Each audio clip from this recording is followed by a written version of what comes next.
कहानी की शुरुआत में हम देखते हैं कि किंगसन जॉम्बी से बचने के लिए जान बचाकर भागता है और बिल्डिंग के पाइप वाले शाफ्ट में छिप जाता है। किसी तरह वह जॉम्बी से पीछा छुड़ाकर ऊपर छत की तरफ चढ़ने लगता है। रास्ते में वह पुलिस को कॉल करने के लिए फोन निकालता है, लेकिन पता चलता है कि सरकार ने पूरा इलाका सील कर दिया है। फोन में बिल्कुल नेटवर्क नहीं है। मजबूर होकर किंगसन खुद ही रास्ता ढूंढने लगता है। वह शाफ्ट के नीचे पहुंचकर उसे तोड़कर निकलने की कोशिश करता है, लेकिन आवाज सुनकर जॉम्बी आ जाते हैं। उनकी डरावनी आवाज सुनकर वह रुक जाता है। डर तो बहुत लगता है, लेकिन उसे अपनी पसंद की लड़की याद आती है जो क्लास में उसका इंतजार कर रही है। हिम्मत जुटाकर वह बाहर निकलने का फैसला करता है। किंगसन अपनी फुर्ती से जॉम्बी को चकमा देकर निकल जाता है और क्लासरूम की तरफ भागता है, लेकिन रास्ते में बहुत जॉम्बी होने की वजह से वह एक म्यूजिक रूम में छिप जाता है। उधर उसके दोस्त परेशान हो जाते हैं तो वे ड्रोन से उसे ढूंढते हैं और आखिरकार म्यूजिक रूम में उसे ढूंढ लेते हैं। क्लास मॉनिटर प्लान बनाता है कि सब लोग जॉम्बी से बचते हुए किंगसन तक पहुंचेंगे और फिर साथ में छत पर जाकर हेलीकॉप्टर का इंतजार करेंगे। पूरा स्कूल जॉम्बी से भरा हुआ है, इसलिए बिना पकड़े जाना मुश्किल है। तब मॉनिटर एक आइडिया देता है। वह अनाउंसमेंट रूम से बिल्डिंग के दाएं तरफ स्पीकर ऑन कर देता है। आवाज सुनकर सारे जॉम्बी उधर चले जाते हैं और ये लोग बाईं तरफ से निकलने लगते हैं, लेकिन इस शोर से एक खतरनाक चीज जाग जाती है। स्कूल का गुंडा डाओगे, जिसे पहले जॉम्बी ने काट कर मार दिया था, वो अब आधा इंसान आधा जॉम्बी बनकर वापस आता है और किंगसन से बदला लेना चाहता है। इधर रास्ता साफ होने के बाद सब लोग धीरे धीरे किंगसन को ढूंढने निकलते हैं, लेकिन एक जॉम्बी बचा रह जाता है और सब पर हमला कर देता है। तभी सुहयोग पीछे रुककर उसे रोकता है ताकि बाकी लोग भाग सकें। लड़ाई में सुहयोग फंस जाता है, लेकिन तभी डाओगे आकर उसे बचाता है। असल में वो किंगसन का पता जानना चाहता है। सुहयोग अपने दोस्त को धोखा नहीं देता, जिससे गुस्से में डाओगे उससे लड़ने लगता है। अब डाओगे बहुत ताकतवर हो चुका है और आसानी से सुहयोग को हरा देता है। तभी मॉनिटर उसे बचाने वापस आता है, लेकिन डाओगे उसे काट लेता है और दूर फेंक देता है। ये देखकर सुहयोग गुस्से में आकर पूरी ताकत से डाओगे को बिल्डिंग से नीचे फेंक देता है, लेकिन डाओगे फिर भी जिंदा बच जाता है। आखिरकार सुहयोग और मॉनिटर बाकी ग्रुप के साथ किंगसन से मिल जाते हैं। तभी सब देखते हैं कि मॉनिटर के हाथ पर काटने का निशान है। सब डर जाते हैं कि वो भी जॉम्बी बन सकता है। सुहयोग समझाता है कि ये काट जॉम्बी का नहीं, डाओगे का है, लेकिन किंगसन को याद है कि डाओगे तो पहले ही मर चुका था। इसका मतलब वो अब कोई खतरनाक नया प्राणी बन चुका है, इसलिए मॉनिटर के बदलने का खतरा अभी भी है। सबको डर न लगे, इसलिए मॉनिटर खुद ही ग्रुप से अलग होने का फैसला करता है। सुहयोग भी उसके साथ खड़ा हो जाता है और कहता है अगर वो जॉम्बी बना तो वो उसे लेकर खुद कूद जाएगा। अब सबको छत पर पहुंचने का प्लान बनाना है। वो लोग चालाकी से क्लास में जॉम्बी को अंदर बुलाते हैं, फिर शोर मचाकर और जॉम्बी खींच लेते हैं ताकि बाकी रास्ता खाली हो जाए। जैसे ही रास्ता साफ होता है सब पीछे के दरवाजे से निकल जाते हैं, लेकिन जॉम्बी फिर पीछे पड़ जाते हैं और डाओगे भी उनके साथ होता है। वो किंगसन को मारना चाहता है। किसी तरह सब छत पर पहुंच जाते हैं और तभी हेलीकॉप्टर भी आ जाता है, लेकिन एक स्वार्थी आदमी दरवाजा लॉक कर देता है और उन्हें अंदर नहीं आने देता। अब सब फंस जाते हैं और जॉम्बी उनसे बस कुछ ही दूर होते हैं। मजबूरी में सब लड़ने के लिए तैयार हो जाते हैं। तभी मॉनिटर एक आइडिया देता है। वो लोग पर्दा डालकर जॉम्बी को ढक देते हैं। जॉम्बी सामने कुछ नहीं देखते तो शांत हो जाते हैं, लेकिन तभी डाओगे फिर सामने आ जाता है, इस बार और भी खतरनाक रूप में। किंगसन उस पर हमला करता है, लेकिन उसका कुछ नहीं बिगड़ता। डाओगे उसे पकड़कर उसकी आंख निकालने वाला होता है। तभी मॉनिटर, जो अब खुद भी आधा जॉम्बी बन चुका है, अचानक बहुत ताकतवर होकर डाओगे को दूर फेंक देता है। इसी बीच हेलीकॉप्टर छत पर उतर जाता है और पुलिस वाला पूछता है क्या अंदर और भी कोई जिंदा बचा है। वो हरामी लड़का झूठ बोल देता है कि पूरे स्कूल में वही अकेला जिंदा बचा है, इसलिए हेलीकॉप्टर उसे ही लेकर उड़ जाता है। इधर जब बाकी लोग किसी तरह दरवाजा खोलते हैं तब तक हेलीकॉप्टर जा चुका होता है। सब मजबूर होकर बस उसे दूर जाते देखते रह जाते हैं। अब उनके पास बचने का कोई आसान रास्ता नहीं बचता। तभी अचानक डाओगे फिर से पूरी ताकत के साथ वापस आ जाता है। अच्छी बात ये होती है कि किंगसन समय रहते दरवाजा बंद कर देता है। डाओगे दरवाजा नहीं तोड़ पाता तो वो रात का पाइप के रास्ते छत पर चढ़ने का प्लान बनाता है। एक जॉम्बी चुपके से छत पर चढ़ रहा होता है, लेकिन ऊपर के बच्चों को पता नहीं चलता। तभी कोने में बैठा शाओझाओ उसे देख लेता है। वो बाकी लोगों को बताने ही वाला होता है कि जॉम्बी उसे पकड़ लेता है। तभी किंगसन ये देख लेता है और बचाने दौड़ता है, लेकिन डाओगे उसे आसानी से पकड़ लेता है और उसकी आंख निकालने की कोशिश करता है। शाओझाओ बचाने आता है, लेकिन डाओगे उसे दूर फेंक देता है। सुहयोग भी लड़ने आता है, लेकिन डाओगे के सामने उसकी ताकत कम पड़ जाती है। डाओगे कहता है कि वो सिर्फ किंगसन को मारना चाहता है, बाकी को छोड़ देगा। लेकिन सब दोस्त किंगसन के साथ खड़े रहते हैं और मिलकर लड़ने का फैसला करते हैं। फिर भी डाओगे सब पर भारी पड़ता है। तभी क्लास मॉनिटर आता है, जो अब खुद भी आधा इंसान आधा जॉम्बी बन चुका है और डाओगे से बराबरी की लड़ाई करता है। दोनों काफी देर तक लड़ते हैं। आखिर में मॉनिटर उसे छत से नीचे फेंक देता है, लेकिन डाओगे फिर भी नहीं मरता। अब सब समझ जाते हैं कि छत पर रहना सुरक्षित तो है, लेकिन हमेशा के लिए नहीं, क्योंकि भूख से मर जाएंगे। इसलिए किंगसन प्लान बनाता है कि स्कूल के पीछे वाले पहाड़ से दूसरे शहर भागेंगे। तभी तेज गरज के साथ बारिश शुरू हो जाती है। बारिश और बिजली की आवाज से जॉम्बी कमजोर हो जाते हैं। ये भागने का सही मौका होता है। सब नीचे उतरते हैं और धीरे तक पहुंच जाते हैं, लेकिन बाहर निकलने का रास्ता बंद होता है तो उन्हें रेलिंग कूद कर जाना पड़ता है। तभी किंगसन अपनी माँ को देखता है और ये सबसे भावुक सीन होता है, लेकिन थोड़ी देर में उसे समझ आता है कि उसकी माँ अब जॉम्बी बन चुकी है। असल में उसकी माँ उसे बचाने स्कूल आई थी, लेकिन रास्ते में ही जॉम्बी का शिकार हो गई। दोस्त लोग उसे मारने लगते हैं। ये देखकर किंगसन टूट जाता है। वो अपने दोस्तों को धक्का देता है और गुस्से में उन्हें मारने लगता है। फिर सबको समझ आता है कि वो जॉम्बी किंगसन की माँ है। सबको बहुत पछतावा होता है। किंगसन आखिरी बार माँ को देखना चाहता है, लेकिन तभी और जॉम्बी आ जाते हैं तो सबको भागना पड़ता है। शाओझाओ जबरदस्ती किंगसन को वहाँ से ले जाता है। पीछे माँ की यादें किंगसन के दिमाग में घूमती रहती हैं। अब वो बिल्कुल अकेला हो चुका है। आगे भागते समय एक लड़की गिर जाती है। काले कपड़े वाली लड़की उसे बचा सकती थी, लेकिन वो स्वार्थी निकलती है और उसे छोड़कर भाग जाती है। तभी कुछ सीनियर स्टूडेंट्स आकर गिरी हुई लड़की को बचा लेते हैं, लेकिन वो स्वार्थी लड़की अकेली रह जाती है और जॉम्बी उसे घेर लेते हैं। आखिर में वो मारी जाती है। उधर बाकी लोग एक स्पोर्ट्स हॉल में छिप जाते हैं। उन्हें लगता है कि अब वो सुरक्षित हैं, लेकिन मॉनिटर को खतरे का अंदेशा हो जाता है। पूरा हॉल जॉम्बी से भरा होता है। सब भागकर एक स्टोर रूम में जाते हैं। एक घायल सीनियर अपनी जान देकर बाकी सबको बचाता है। वो जॉम्बी को रोकता है ताकि बाकी लोग अंदर छिप सकें। अंदर जाकर सब लोहे की रैक से बैरिकेड बनाते हैं और उसे धक्का देकर बाहर निकलने की कोशिश करते हैं, लेकिन जॉम्बी बहुत ज्यादा हो जाते हैं और रैक आगे नहीं बढ़ पाता। तभी एक लड़की फंस जाती है और उसे बचाने में गुनियोंग साथी खुद जॉम्बी के काटने का शिकार हो जाता है। उसे पता चल जाता है कि अब वो नहीं बचेगा, तो वो खुद की जान देकर बाकी लोगों को बचाने का फैसला करता है। उसकी मदद से रैक आगे बढ़ता है और सब आगे निकलते हैं, लेकिन थोड़ी देर में वो खुद जॉम्बी बन जाता है। किंगसन उसे मार नहीं पाता, वो भावुक हो जाता है। आखिरकार सब गेट तक पहुंचते हैं, लेकिन गेट बाहर से बंद होता है। जॉम्बी पीछे से आ रहे होते हैं और हालात खराब हो जाते हैं। तभी बैरिकेड टूटने लगता है और आधा इंसान आधा जॉम्बी बना मॉनिटर अचानक अपनी पूरी ताकत दिखाता है। तभी सबको हैरान करते हुए मॉनिटर अपने हाथों से ही लोहे की रैक वापस खींच लाता है, लेकिन बाकी लोग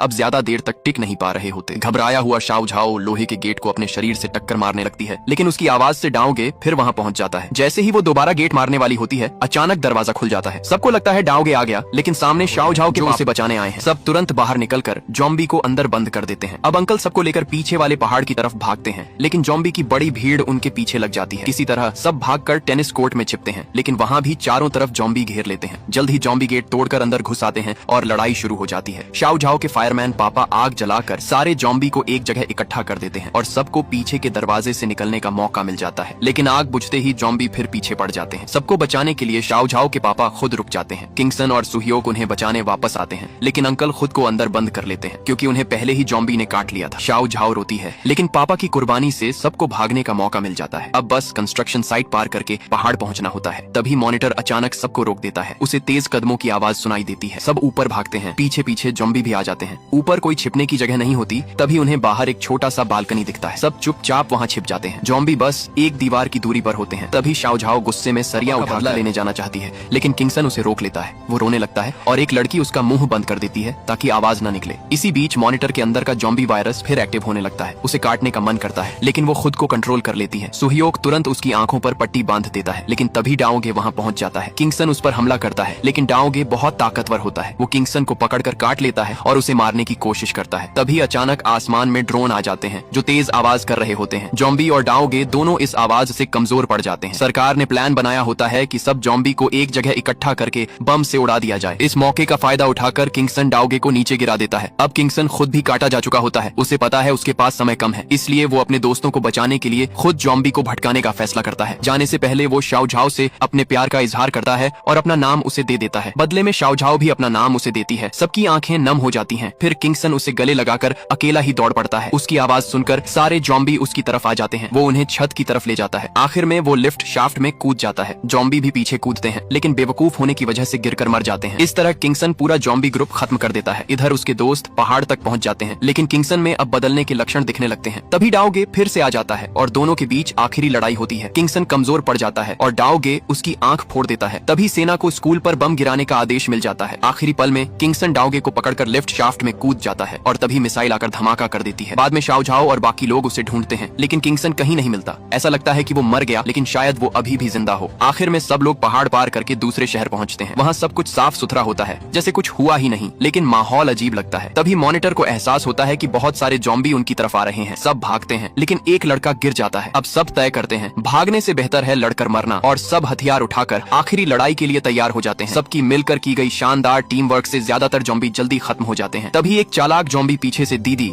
लीजिए पर हमला करने की कोशिश करता है, लेकिन यूजन तुरंत अपनी जान की परवाह किए बिना उनके आगे आकर वार झेल लेता है। आखिर सब मिलकर उस जॉम्बी को मार देते हैं, लेकिन यूजन के गले में कट लग चुकी होती है। दीदी अपने भाई को इस हालत में देखकर टूट जाती है। थोड़ी ही देर में यूजन तड़पने लगता है। दोस्त लोग समझ जाते हैं कि अब वो नहीं बचेगा, इसलिए उसे खत्म करने की तैयारी करते हैं, लेकिन दीदी अपने भाई पर हाथ नहीं उठा पाती। तभी यूजन पूरी तरह कंट्रोल खो देता है और जॉम्बी बनकर अपनी ही बहन पर हमला कर देता है। आखिरी पल में मॉनिटर उसे रोक देता है। अपने भाई को खोकर दीदी बुरी तरह टूट जाती है, लेकिन रुकने का वक्त नहीं होता। मॉनिटर को एहसास होता है कि और जॉम्बी उनकी तरफ आ रहे हैं, तो सबको आगे बढ़ना पड़ता है। चलते चलते मॉनिटर के अंदर का वायरस फिर एक्टिव हो जाता है। उसे इंसानों को खाने की इच्छा होने लगती है। अपने दोस्तों को नुकसान से बचाने के लिए वो चुपचाप उनसे दूर चला जाता है। कुछ देर बाद सुहियोक को पता चलता है कि मॉनिटर गायब है, तो वो शाओ झाओ के साथ उसे ढूंढने निकलता है। जब वो उसे पाते हैं तो देखकर दंग रह जाते हैं। मॉनिटर एक लाश खा रहा होता है, फिर भी वो उसे छोड़ते नहीं क्योंकि वो उनका अपना दोस्त है। अचानक मॉनिटर बेकाबू होकर शाओजाओ पर हमला कर देता है। सुह्योक हथियार उठाता है लेकिन दोस्त पर वार नहीं कर पाता। आखिर में मॉनिटर खुद को कंट्रोल कर लेता है। उसे लगता है कि अब वो अपने दोस्तों के साथ रहने लायक नहीं है, इसलिए वो हमेशा के लिए उनसे दूर जाने का फैसला करता है। लंबे सफर के बाद बाकी लोग आखिरकार एक सुरक्षित कैंप शेल्टर। इस सफर में उन्होंने बहुत कुछ खोया होता है, दोस्त, परिवार, सबकी कुर्बानी से ही वो यहाँ तक पहुँच पाए हैं। अब वो शेल्टर में रहने लगते हैं, लेकिन शाओजाओ अक्सर चोरी छिपे पीछे पहाड़ पर जाकर अपने खोए हुए दोस्तों को याद करता है। किंगसन की दी हुई निशानी वो हमेशा संभाल कर रखता है। एक दिन उसे दूर से स्कूल की छत पर रोशनी दिखती है। उसे शक होता है कि शायद मॉनिटर वापस वहाँ आ गया है। वो ये बात बाकी दोस्तों को बताता है और सब रात में चुपके से स्कूल जाने का प्लान बनाते हैं। जब वो वहाँ पहुँचते हैं तो सच में छत पर आग जलती हुई मिलती है। तभी अचानक मॉनिटर सामने आ जाता है। अब वो फिर से नॉर्मल दिख रहा होता है। दोस्तों को देखकर वो बहुत भावुक हो जाता है।